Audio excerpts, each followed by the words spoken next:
Una altra vegada, repetint els mateixos errors, la mateixa massacre, morts que s'apilen baix meu, l'eterna guerra de la qual ningú aprèn. Ell té la culpa, aquell que esborra el passat, que fa oblidar amb el seu pas, el temps. Jo no esborre res que no es vulga oblidar. Sols camine sense mirar enrere, sense parar-me a pensar. Jo vaig endavant, a diferència de tu, memòria, que vius a un etern passat. Per fi et manifestes. Fa molt de temps que et parle, però eres sord.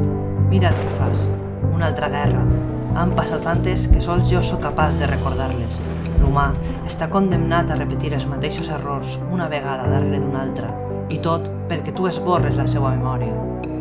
Els humans són efímers. No són eterns com tu i com jo.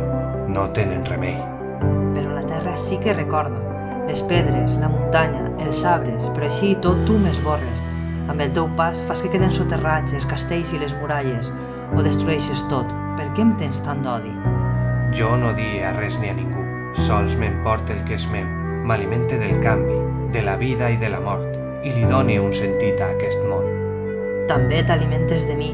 Em debilites amb el teu pas egoista. No fas cap cosa per a mantindre el coneixement, l'experiència, el record. Eixa és la teua feina.